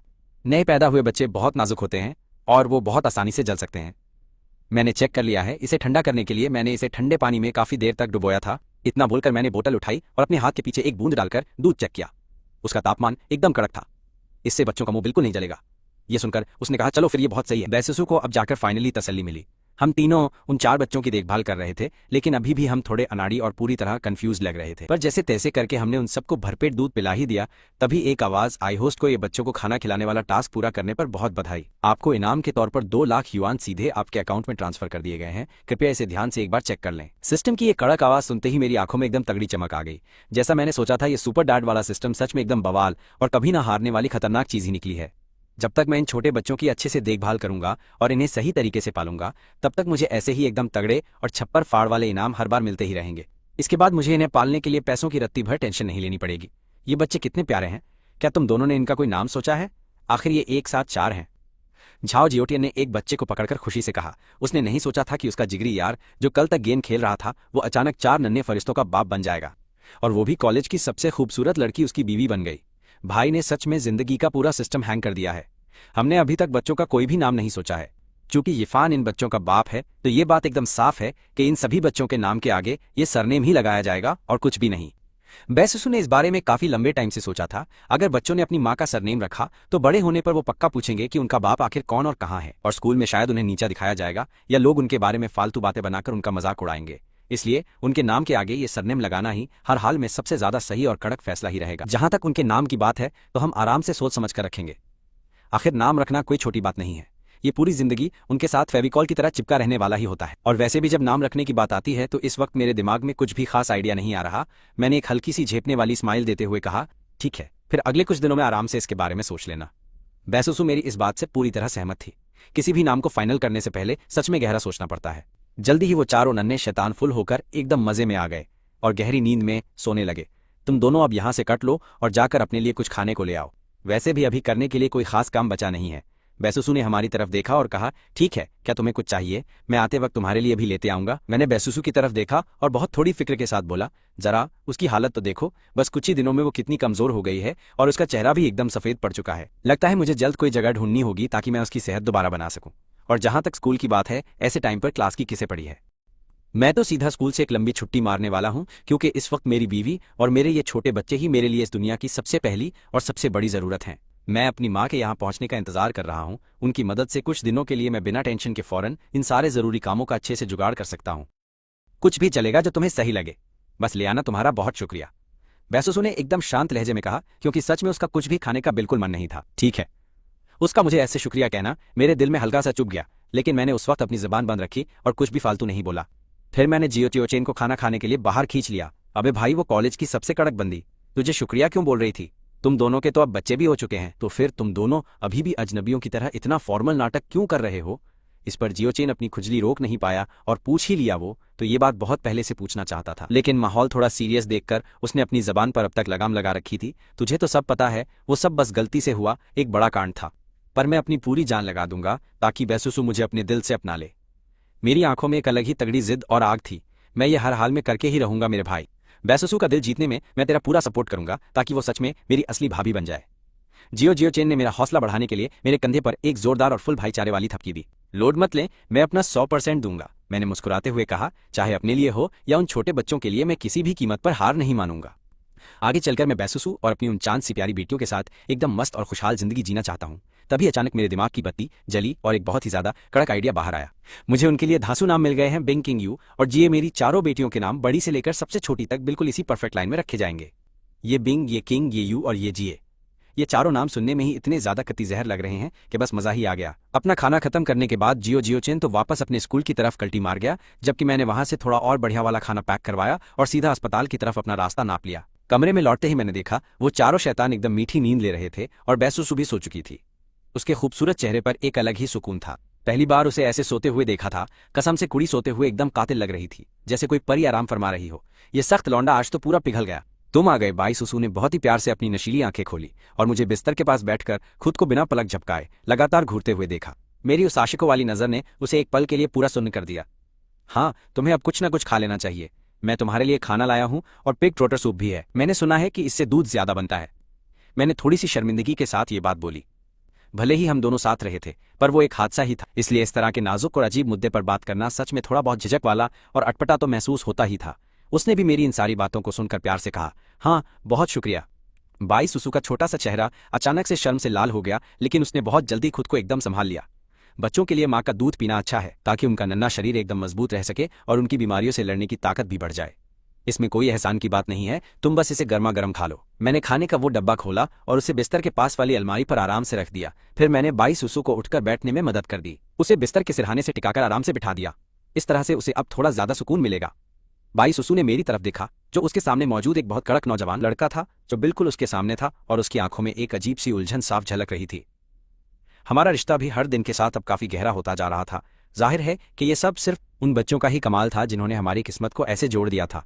हालांकि मैं उस इंसान से काफी अलग था जिसके बारे में उसने पहले सुना हुआ था। उसने कभी सपने में भी नहीं सोचा था कि मैं इतना समझदार और ख्याल रखने वाला इंसान निकलूंगा। बाई सुसु ने छुपकर मुझे एकदम गहरी नजरों से देखा था और फिर अपना सिर नीचे झुकाकर चुपचाप खाना शुरू कर दिया। मैंने भी अपने पास वाले पालने में सो रहे उन चारों नन्हे फरिश्तों को देखा। उनमें से हर एक बच्चा सच में बहुत ज्यादा प्यारा था। उनके छोटे छोटे से चेहरे और नन्हे नन्हे हाथ और उनका वो छोटा सा शरीर, वो एकदम रुई की तरह मुलायम दिखाई दे रहे थे, कसम से बवाल। तभी अचानक से मेरे फोन की घंटी बज उठी। बाई सुसु ने खाना खाना रोक दिया और मेरी तरफ ऊपर देखने लगी। तभी उसका वो छोटा सा चेहरा थोड़ा सा ज्यादा तनाव में आ गया। क्या ये इरफान की माँ हो सकती है? समय के हिसाब से तो ये एकदम वही होनी चाहिए थी। वो थोड़ा घबराहट और अजीब सी उलझन महसूस कर रही। उसे समझ नहीं आ रहा था कि उसे अब कैसे बर्ताव करना चाहिए। वो ऐसा क्यों महसूस कर रही थी, ये तो खुद बाई सुसु को भी समझ नहीं आ रहा था। मेरी माँ आ गई है, शायद वो पहुंच चुकी होगी। मैंने अपना फोन चेक किया और थोड़ी सी घबराई हुई बाई सुसु की तरफ मुड़कर बोला, तो फिर तुम्हें अब फोन उठाना चाहिए। बाई सुसु ने ऐसा कहा, अब जो होगा वो तो होकर ही रहेगा, इसलिए इससे बचने का कोई भी रास्ता नहीं है। मैंने फोन उठाया और दूसरी तरफ से अपनी माँ की आवाज सुनी, जो कह रही थी कि वो अस्पताल के गेट पर पहुंच गई हैं। मैंने एक बार बाई सुसु की तरफ देखा और फिर तुरंत कमरे से बाहर निकल गया। बाई सुसु मुझे बाहर जाते हुए बस देखती रह गई और फिर वो बहुत गहरी सोच में डूब गई। उसे नहीं पता था कि वो मेरी माँ का सामना कैसे करेगी, लेकिन जब बात यहाँ तक आ गई थी तो वो सिर्फ एक ही कदम आगे बढ़ा सकती थी। जैसे ही मैं बाहर गेट की तरफ पहुंचा तो मैंने अपनी माँ को वहां खड़े देखा। वो बार बार इधर उधर चक्कर काट रही थी। साफ दिख रहा था कि वो बहुत ज्यादा बेचैन थी। माँ, मैंने उन्हें पुकारा और तेजी से उनकी तरफ भागा। मेरे बेटे, मुझे सच सच बता, क्या तूने उस बेचारी लड़की के साथ सच में कोई बड़ा कांड किया? हमें किसी भी लड़की को बिल्कुल भी परेशान नहीं करना चाहिए और ना ही उनके साथ कुछ गलत करना चाहिए। मैंने तुझे बचपन से यही सिखाया है कि लड़कियों को मत सताना, लेकिन अगर तूने कोई रायता फैलाया है तो तुझे उसकी पूरी जिम्मेदारी लेनी होगी। माँ ने मुझे देखा और तुरंत एकदम घबराहट में जल्दी से बोली, इस नालायक लड़के ने तो उन्हें डरा डरा कर सच में मार ही डाला था। वो सच में बहुत डरी हुई थी। यहाँ आते समय उन्होंने अपने दिमाग में पता नहीं क्या क्या बुरा सोच लिया था। अगर मेरे बेटे ने सच में कुछ गलत किया है और अगर वो हर्जाना मांगेंगे तो हम पक्का भरेंगे। माँ, आप ये सब क्या अनठन सोच रही हो भला? लेकिन देखा जाए तो असल में कुछ वैसा ही लफड़ा है, क्योंकि अब आप यहाँ आ ही गई हो तो चलो सीधा अंदर ही चलते हैं। आप देखकर खुद समझ जाओगी। मुझे तो समझ ही नहीं आ रहा था कि इसे कुछ शब्दों में कैसे समझाऊं। माँ ने बस दरवाजा धक्का देकर खोला और एक बहुत ही खूबसूरत नौजवान लड़की को बिस्तर पर एकदम आराम से बैठे देखा, जिसके पास रखे पालने में 4 छोटे नन्हे बच्चे सो रहे थे। माफ करना, मैं शायद गलत कमरे में आ गई। माँ ने एक बहुत ही अजीब सी मुस्कान दी और फिर तुरंत पीछे की तरफ हटकर निकली। वो गलत कमरे में घुसने की वजह से अपनी इस बेवकूफ़ी पर खुद को ही कोसने लगी। मैं कुछ समझ पाता उससे पहले ही मैंने अपनी माँ को वापस बाहर जाते हुए देख लिया था। माँ, आप बाहर क्यों आ रही हो बेटा? हम शायद किसी गलत कमरे में आ गए हैं। माँ ने मुझे बहुत ही बेबसी भरी नजरों से देखा। मेरा बेटा तो एक छोटा सा काम भी नहीं ढंग से कर सकता, मुझे अस्पताल के गलत कमरे में लेके आ गया इस ढक्कन की वजह से। तो एक दिन सच में उनका पूरा दिमाग दही हो ही जाएगा भाई। वहां अंदर साफ तौर पर 2 माँ मौजूद थी, खासकर वो बहुत खूबसूरत लड़की। एक साथ 4 बच्चों को जन्म देना, ये बात सच में बहुत ही ज्यादा कड़क और धांसू है। फिर अपने खुद के नल्ले बेटे को देखा जिसका कोई भविष्य ही नहीं है, कोई काम ढंग से नहीं कर सकता, सिर्फ मुफ्त की रोटियां तोड़ता है। वैसे भी जिस औरत ने अभी बच्चा पैदा किया उसे पूरे आराम की जरूरत होती है, उसे बिल्कुल परेशान नहीं करना चाहिए। इसके अलावा अगर वो बच्चे डर गए और रोने लगे तो बिना बात का बहुत बड़ा रायता फैल जाएगा वहां पर। किसी को भी पता होना चाहिए कि एक नई माँ के लिए बच्चे को सुलाना कितना मुश्किल काम होता है। मेरी माँ ने तो पहले ही इस स्यापे को गहराई से झेला था। माँ, ऐसी बात नहीं है। मैं अभी भी थोड़ा सुनसा था और बाहर खड़े होकर कमरे का नंबर चेक कर रहा था। ये गलत कमरा नहीं है मेरी माँ। माँ, ये कमरा बिल्कुल सही है, ये गलत नहीं है, चलो अंदर चलते हैं। मैंने कमरे में घुसने के इरादे से अपनी माँ को खींचा। हम गलत जगह पर हैं, वहां अंदर तो 2 माँ मौजूद हैं भाई। ये नालायक बच्चा अपनी माँ की बात पर विश्वास क्यों नहीं कर रहा है? पहली बार उन्होंने जाना कि उनके बेटे में इतनी ज्यादा ताकत है कि वो मेरे खिंचाव को रोक ही नहीं पाई थी। सुसु, मैं वापस आ गया, ये मेरी माँ है। मैंने अपनी माँ का हाथ आराम से छोड़ते हुए ये बात बोली और फिर सीधा चलते हुए मैं बिस्तर के एकदम पास की तरफ चला गया। मैंने उन नन्हे बच्चों की तरफ देखा जो एकदम सुकून से सो रहे थे। मेरे बेटे, मुझे एकदम साफ साफ बता, क्या आखिर यहाँ पर ये सब क्या लफड़ा चल रहा है? मेरे भाई बता। मेरी माँ के चेहरे पर हैरानी और भारी उलझन साफ दिखाई दे रही थी। आखिर ये सब क्या बवाल है? क्या कोई उन्हें ये सब अच्छे से समझा सकता है? उन्होंने तो अपने दिमाग में पहले से ही ऊटपटांग बातें सोचना भी शुरू कर दिया था, जो कि सच में काफी ज्यादा डरावना था। नमस्ते आंटी, मेरा नाम बाई सुसु है और मैं यहाँ आराम कर रही हूँ जी। बाई सुसु के चेहरे के हाव भाव उस समय थोड़े से तनाव में लग रहे थे। उसके सामने खड़ी वो औरत यानी मेरी माँ उस समय करीब 40 साल की उम्र की थी। मेरी माँ ने अपनी सेहत को काफी अच्छा रखा था, इसलिए वो जवान दिखती थी। नमस्ते, मैं यिफान की माँ हूँ। माँ ने सिर हिलाया और बिस्तर तक गई, पर कुछ भी फालतू बोलने की उनकी हिम्मत नहीं हुई। उसकी हवा इतनी टाइट थी कि खुद की सुहागरात पर भी कोई इतना ना घबराए। हाँ, यिफान ने पहले भी तेरा नाम लिया था मेरी जान। बाई सुसु ने शरीफों की तरह सिर हिलाया, पर एकदम चुप हो गई कि आगे क्या बोले। अब वो सोच रही थी, ये लुखा मेरे बारे में क्या ही कड़क बात बोलेगा, दिमाग दही। पक्का इस फट्टू ने मेरी बेइज्जती ही मारी होगी। तभी माँ ने अपने नालायक बेटे को घूर कर देखा, क्योंकि उन्हें इस चवन्नी छाप की पूरी औकात अच्छे से पता थी। मैंने एकदम लाचार होकर बोला, माँ क्या मेरी थोड़ी सी भी इज्जत नहीं रख सकती तुम? फिर माँ ने पूछा, सुसु इन 4 बच्चों का असली बाप आखिर कहाँ गायब है? एक साथ 4 बच्चों को अकेले पालना पसीने छुड़ा देता है, पर सच में ये कतई ऊपर वाले का आशीर्वाद है। वैसे ये बता कि ये सब लड़के हैं या लड़कियां? माँ उन चारों नन्हे चांद के टुकड़ों को एकदम प्यार भरी नजरों से देखते हुए बोली कि हे भगवान, मुझे तो सच में नहीं पता कि मैं अपने असली पोते पोतियों को कब अपनी गोद में खिलाऊंगी। मेरा ये नल्ला बेटा एकदम ढक्कन है, जिसने आज तक अपनी बंदी के बारे में कुछ नहीं बताया, तो पोता या पोती देने की बात तो बहुत दूर की है। शायद मुझे इन सब के लिए तब तक तरसना पड़ेगा जब तक मैं चलने लायक ना रहूं। मेरी माँ को लगा कि ये कतई जहर लड़की बस मेरी एक दोस्त है या कॉलेज की क्लासमेट है, जो सिर्फ अपनी फिक्र जताने और हाल चाल लेने आई है। इसीलिए उन्होंने इस बवाल सीन के बारे में बहुत ज्यादा दिमाग की नस नहीं फाड़ी। एकदम चिल। एक साथ 4 और वो भी सब लड़कियां। मैंने खुशी से चमकती आंखों के साथ मुस्कुराकर बोला। अपनी माँ की आंखों में जो भयंकर वाला प्यार था वो मैंने साफ देख लिया था। मैंने सब देख लिया। सच में ये तो ऊपर वाले का बहुत बड़ा भौकाल आशीर्वाद है, क्योंकि बेटियां ही माँ के दिल का सबसे अनमोल चांद का टुकड़ा होती हैं। अब मुझे इस नल्ले को बोलना पड़ेगा कि थोड़ा और दम लगाए और हार्ड काम करे, ताकि उसके बाप और मुझे भी जल्द ही अपने पोते पोतियों को गोद में खिलाने का मौका मिले। ये तो एकदम कड़क बात होगी। मैंने मुस्कुराकर कहा, हाँ माँ, हम सब पर ऊपर वाले की मेहरबानी है। मैं भी बहुत लकी हूँ और मेरी प्यारी माँ का भी नसीब चमक गया है एकदम। ये सुनकर माँ का फ्यूज उड़ गया। उन्हें मेरा मतलब कुछ पल्ले नहीं पड़ा, पर फिर भी उन्होंने ज्यादा पूछताछ करके कोई नया रायता बिल्कुल नहीं फैलाया। बढ़िया। अरे तो इनका असली बाप आखिर कहाँ कट लिया है? वो अभी तक वापस क्यों नहीं आया? माँ ने ज्यादा खोपड़ी नहीं लगाई और बिना घुमाए फिराए सीधा सीधा असली मुद्दे का सवाल दाग दिया। उस सवाल का बम फटते ही मैंने और बाई सुसु ने एक दूसरे को देखा। दोनों की आंखों में एकदम भयंकर वाली अजीब सी वाट लगी हुई झिझक थी। वहां का पूरा माहौल अचानक से एकदम सस्पेंस वाला और अजीब हो गया। हम दोनों की हवा टाइट देखकर माँ का दिमाग दही होने लगा और वो फालतू की कहानी पकाने लग गई थी। आसपास कोई भी बड़ा बुजुर्ग नहीं था, तो माँ को लगा कि इस कतई जहर दिखने वाली लड़की की किस्मत ही झंड है। ये मोए मोए वाली बात सोचकर उन्हें इस प्यारी सी बंदी पर तरस आने लगा था। उन्होंने ऐसी बहुत सी बकवास कहानियां सुन रखी थी, जहां कॉलेज के बच्चों को पैदा होने के बाद लड़कों ने सीधा हॉस्पिटल में ही कचरे की तरह छोड़ दिया हो, या फिर वो फट्टू आदमी बिना बताए ही पतली गली से कल्टी मार गया हो। तब मैंने कहा, माँ असल में ये सारे बच्चे तुम्हारे ही सगे पोते पोतियां हैं। बाई सुसु मेरी बंदी है और मैं ही इन सब बच्चों का असली बाप हूँ। मैंने बाई सुसु की तरफ देखा और भौकाल के साथ उसका हाथ अपने हाथों में थाम लिया। फिर मैंने सीधे अपनी माँ की आंखों में देखकर बिना डरे पूरा सच उगल दिया कि ये बच्चे तो अब इस दुनिया में अपना सिस्टम फाड़ चुके हैं। अब कोई चांस ही नहीं है कि ये मेरी बंदी ना बने, और सिर्फ बंदी ही क्यों, आगे चलकर ये मेरी परमानेंट वाली घरवाली भी पक्का बनने वाली है। ये सुनते ही माँ का तो सिस्टम हैंग हो गया। उन्हें लगा कि कहीं उनके कान खराब तो नहीं हो गए। बोली, ये तूने क्या बक दिया? क्या सच में ये सब तेरे ही बच्चे हैं और तू इतनी जल्दी इनका बाप भी बन गया है? माँ ने एकदम भयंकर शौक में मुझे देखा। उन्हें यकीन ही नहीं हो रहा था। क्या लोचा है? उन्हें लग रहा था कि शायद वो दिन में सपने देख रही हैं। उनके तो एकदम तोते उड़ गए थे और समझ नहीं आ रहा था कि इस भयंकर झटके को कैसे एक्सप्रेस करें। दिमाग सुन माँ, ये एकदम 100% सच बात है। बाई सुसु ने जिन बच्चों को पैदा किया है वो मेरे ही खून है। ये आज ही हुए हैं। मैंने तुम्हें यहाँ सिर्फ बुलाया था ताकि तुम थोड़ी मदद कर सको। इनकी कुछ दिन देखभाल करो, जब तक कोई प्रोफेशनल आया नहीं आ जाती। बेटा तू मुझसे कोई झूठ तो नहीं बोल रहा है ना? क्या ये सच बात है? क्या सच में ये सब बकवास नहीं है? माँ को अभी भी इस बात पर रत्ती भर भी भरोसा नहीं हो रहा था कि मेरा बेटा इतनी जल्दी बाप कैसे बन सकता है। भाई साहब, पहले तो इस नल्ले की कोई बंदी तक नहीं थी, और अब अचानक से 4 बच्चों का बाप। मैं कोई झूठ नहीं बोल रहा, कसम से ये एकदम सच है। अगर तुम्हें मेरी बात पर यकीन नहीं है तो खुद सुसु से पूछ लो। मैंने मुड़कर बाई सुसु की तरफ देखा। मुझे पहले से ही पता था कि ये रायता तो पक्का फैलेगा। हाँ आंटी जी, येफान एकदम सही बोल रहा है। हालांकि ये सब थोड़ा लोचे वाला सीन है, लेकिन ये चारों बच्चे 100% येफान के ही खून है। बाई सुसु ने मेरी माँ को देखा और पूरे कॉन्फिडेंस के साथ कहा। वो देखकर माँ का दिल पिघल गया और उन्होंने सोचा कि ये बंदी तो कतई हीरा है, एकदम कड़क। मैंने तो सपने में भी नहीं सोचा था कि तू मेरे लड़के की बंदी होगी और एक साथ 4 बच्चे पैदा करेगी। मेरी जान, मुझे तेरी बात पर यकीन है। मुझे सच में उम्मीद नहीं थी कि मुझे इतनी जल्दी अपने पोते पोतियां खिलाने को मिल जाएंगे। ये तो बवाल चीज है। माँ के चेहरे पर तुरंत एक तगड़ी वाली स्माइल आ गई थी। जब सब कुछ 100% कंफर्म हो गया तो मेरी माँ की खुशी का कोई ठिकाना नहीं था। मतलब तूने उसे हॉस्पिटल सिर्फ इसलिए बुलाया था ताकि वो अपने बच्चों को गोद ले और ऑफिशियल दादी बन सके ना? माँ ने उन छोटे छोटे बच्चों को देखा और उनका चेहरा एक प्यारी सी स्माइल से चमक उठा। उन्हें यकीन ही नहीं हो रहा था कि उनका नल्ला लड़का सच में इतना बड़ा हो गया है आज। और अचानक से एक ही झटके में उसके पास बीवी और बच्चे दोनों आ गए, वो भी एक साथ, चार छोटी छोटी एकदम क्यूट सी राजकुमारियां। मजा आ गया। अगर यीफान के बाप को इस बात की भनक लग गई तो वो तो पक्का खुशी से पागल ही हो जाएगा। मेरा मन कर रहा है कि अभी जाकर उसे सब बता दूं, लेकिन मेरी मां रुक गई। उन्होंने खुद को कंट्रोल कर लिया। भाड़ में जाए वो बुड्ढा जो अपने बेटे को देखते ही हमेशा अपना मुंह सड़ा लेता है। अभी के लिए उसे ये सब बताने का आइडिया ड्रॉप करते हैं। उस सड़े हुए बुढ़े की देखभाल करने से तो लाख गुना बेहतर है कि मैं अपनी चांद सी बहू और इन प्यारे प्यारे पोते पोतियों की देखभाल में अपना पूरा टाइम सेट कर दूं।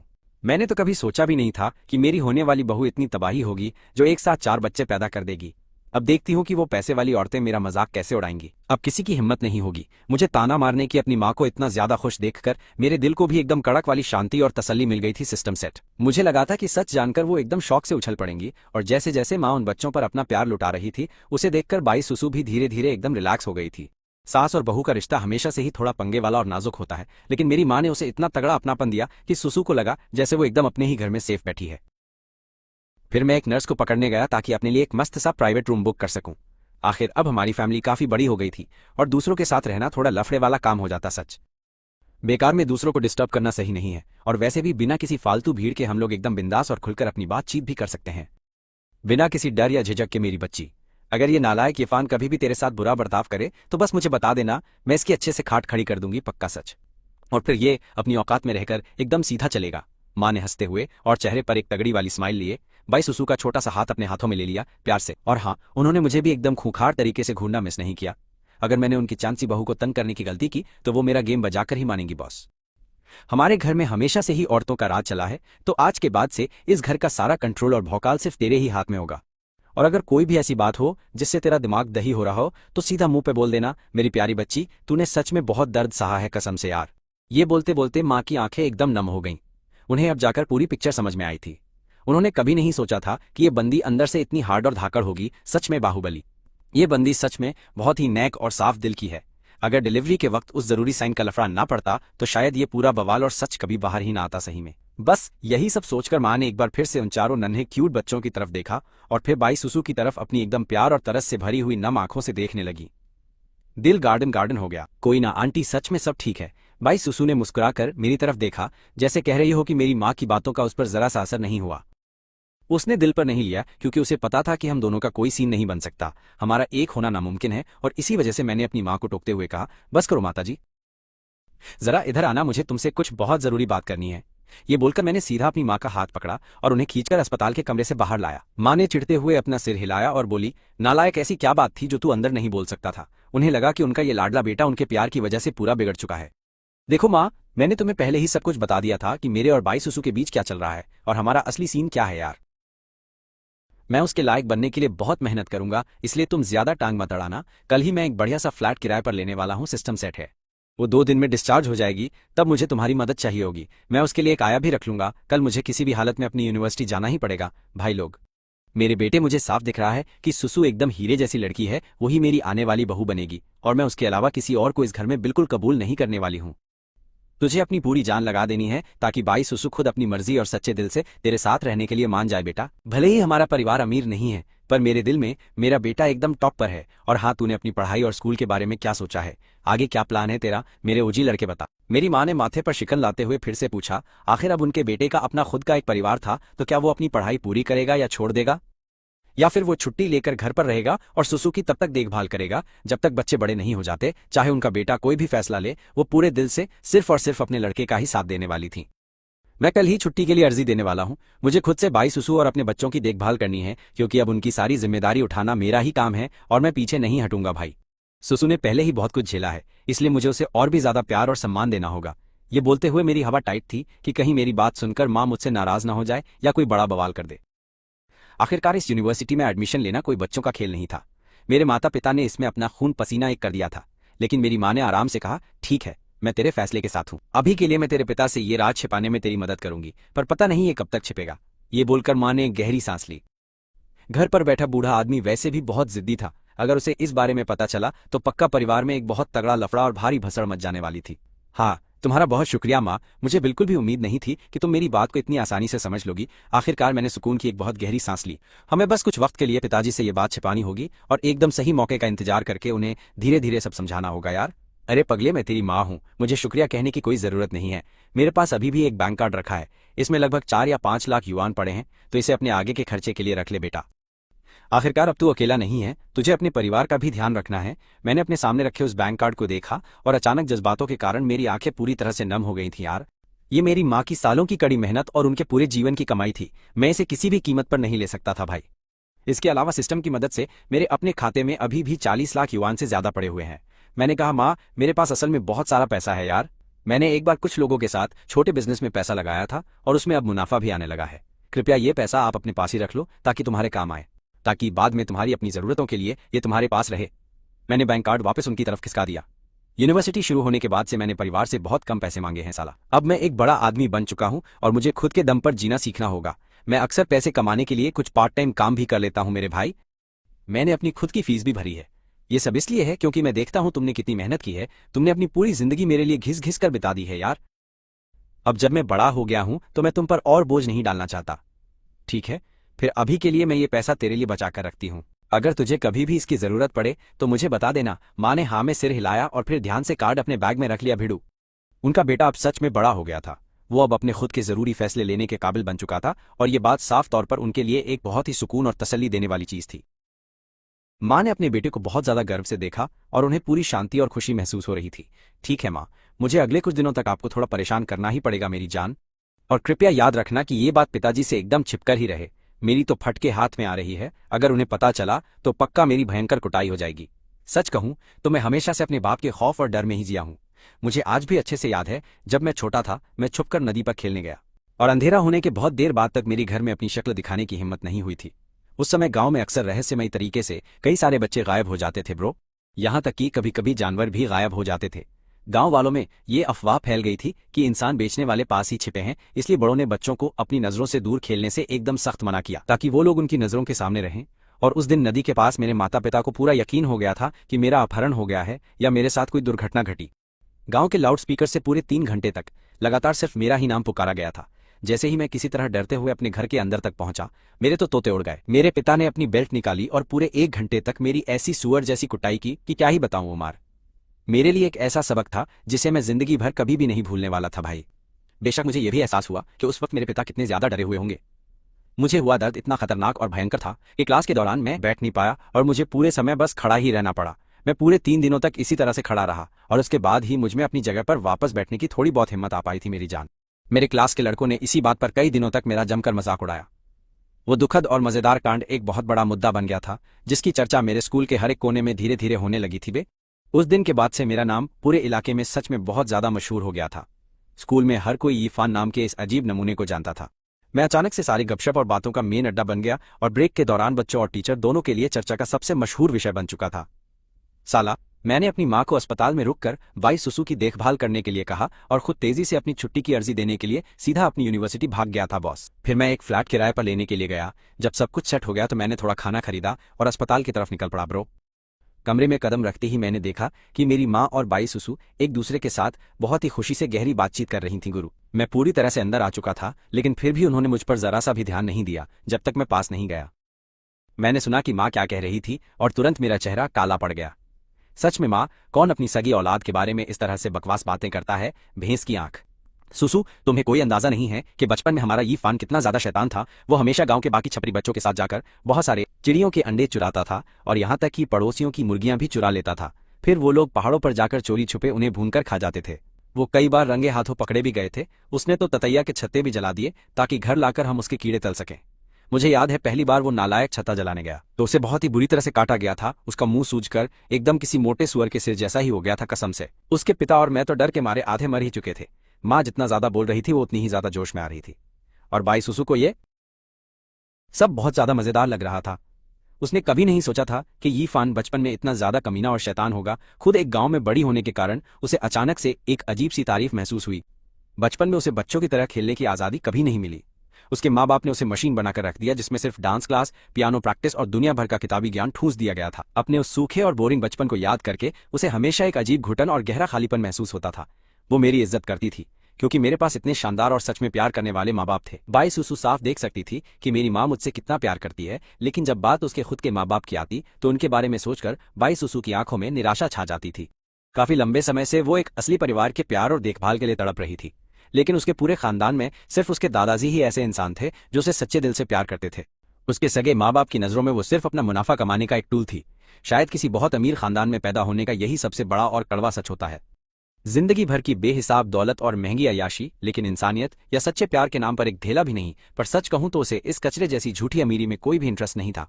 वो तो बस एक प्यारा सा परिवार चाहती थी जिसमें उसके माँ बाप उसे बहुत प्यार करें और सब बिना किसी लफड़े के एकदम खुशी खुशी साथ रहें। माँ, अब तुम मेरे कौन से पुराने कांड खोद कर निकाल रही हो? मैंने एकदम सन्न होकर अपनी माँ की तरफ देखा और मेरा फ्यूज उड़ गया। उसने मेरे बचपन के सारे शर्मनाक कारनामों का कच्चा चिट्ठा बाई सुसु के सामने खोल दिया था। नालायक कहीं के, क्या तुझे आज मार खानी है? क्या मुझे अपने बेटे के बारे में बात करने का बिल्कुल कोई हक नहीं है? माँ के चेहरे पर हल्की सी झेप आ गई थी, लेकिन उसने अपने बेटे को घूरते हुए अपना पूरा स्वैग टाइट रखने की कोशिश की। सच कहूं तो एक माँ बनना कोई बच्चों का खेल नहीं है। वो बस चाहती थी कि बाई सुसु के सामने उसके बेटे का भौकाल बना रहे। पर देखो उसका ये चवन्नी छाप, बेटा क्या बोल रहा है? उसने कब उसकी बुराई की थी? ऐसा कौन सा पोपट बच्चा होता है जो अपनी ही माँ पर ऐसे झूठे इल्जाम लगाता है? मैंने हार मानते हुए कहा, ठीक है, मेरी ही गलती थी, अब तो खुश हो ना?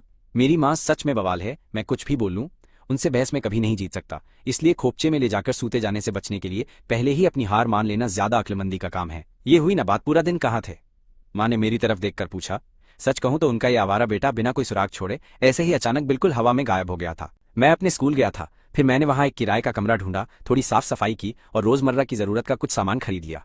अस्पताल के बेड के पास रखे कैबिनेट पर अपने हाथ का सारा भारी सामान रखते हुए मैंने ये बात कही। तभी बाई सुसु ने मेरी आंखों में देखते हुए एकदम प्यार से कहा, तुमने सच में बहुत ज्यादा मेहनत की है। वो बहुत अच्छी तरह जानती थी कि मेरे लिए बार बार यहाँ से वहां भाग दौड़ करना कितना दिमाग खराब करने वाला काम है।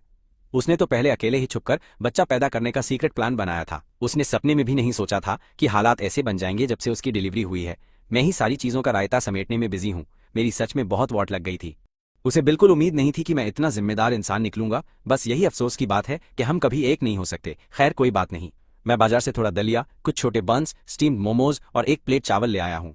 तुम दोनों जल्दी से खाना खा लो, इससे पहले कि ये ठंडा हो जाए। माँ और बाई सुसु के पेट में चूहे कूद रहे होंगे, इसलिए मैं खाना ले आया। डिलीवरी के बाद से बाई सुसु की भूख बहुत कम हो गई थी, इसलिए मैं उसके लिए दलिया और मोमोज ले आया। और अपनी माँ के लिए मैं मस्त मछली के स्वाद वाला शानदार रोस्टेड पोक और चावल लेकर आया था। मेरा बेटा सच में एक नंबर का समझदार और ख्याल रखने वाला है।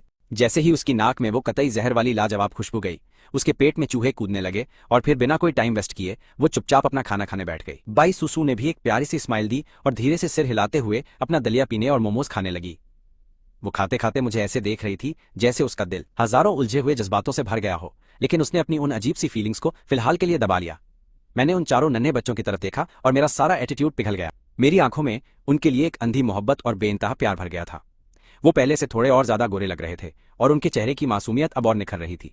फिर भी वो अभी एकदम रुई के फाहे जैसे नरम और छोटे से गोलू मोलू लग रहे थे। मैंने बहुत प्यार से सबसे बड़ी बहन को उठाया जो एकदम घोड़े बेचकर सो रही थी। इस छोटी सी चांद के टुकड़े जैसी बच्ची को घूरते हुए मुझे एक बहुत ही गजब का जादू महसूस हुआ। सच में ये जिंदगी इस पूरी दुनिया की सबसे खूबसूरत और रापचिक चीज है। तभी अचानक सिस्टम की धांसू आवाज गूंजी, यू बैंक का डायपर बदलो। ये टास्क पूरा करने पर आपको तुरंत एक प्राइमरी मास्टर शेफ की शानदार स्किल का तगड़ा इनाम दिया जाएगा। ये सुनकर मेरा दिमाग एकदम सुन्न पड़ गया। फिर मुझे एहसास हुआ कि मेरी बाहों में सो रही वो नन्ही बच्ची नींद में बहुत ज्यादा बेचैन होकर मचल रही थी। ऐसा लग रहा था कि उसने बिस्तर गीला कर दिया है। मुझे लगता है कि इस छोटी ने सुसु कर दी है। मैं इसे संभालता हूँ, तुम दोनों अपना खाना खाओ। मैंने यू बैंक को पास के खाली बेड पर रखा और सावधानी से उसका छोटा कंबल खोला। शुरुआती दिनों में ये नए पैदा हुए बच्चे सच में बहुत ज्यादा नाजुक होते हैं, इसलिए मेरी हर एक छोटी हरकत बहुत ही ज्यादा कोमल और प्यार भरी थी। मैंने एक नया सूती डायपर लिया और उसे यू बैंक के नीचे बिछाया। फिर उसके छोटे से पिछवाड़े को अच्छे से साफ करके उस पर थोड़ा सा बेबी पाउडर लगाया और फिर बहुत ही ध्यान से उसे वापस लपेट दिया। होस्ट को डायपर बदलने वाला ये टास्क पूरा करने के लिए बहुत बहुत बधाई हो। आपको इनाम में प्राइमरी मास्टर शेफ की खतरनाक स्किल दी जाती है। ठीक 3 सेकंड बाद मैंने एक गहरी सांस ली। मैंने इस कुकिंग स्किल में पूरी तरह से महारत हासिल कर ली थी। ऐसा लग रहा है कि अब मैं कुछ बहुत ही लाजवाब बना सकता हूँ बाई सुसु के लिए, ताकि कल वो और मेरी माँ दोनों मेरे हाथों के बने इस कतई जहर खाने का मजा ले सके। वैसे भी इस सस्ते फास्ट फूड में कोई पोषण नहीं होता। मैं कल उन दोनों के लिए थोड़ा सा गर्मा गर्म सूप बनाऊंगा ताकि उनके शरीर को पूरी ताकत मिल सके। आजकल हर कोई बहुत ज्यादा मेहनत कर रहा है। मेरा बेटा सच में छा गया गुरु, उसे अभी से डायपर बदलना आता है।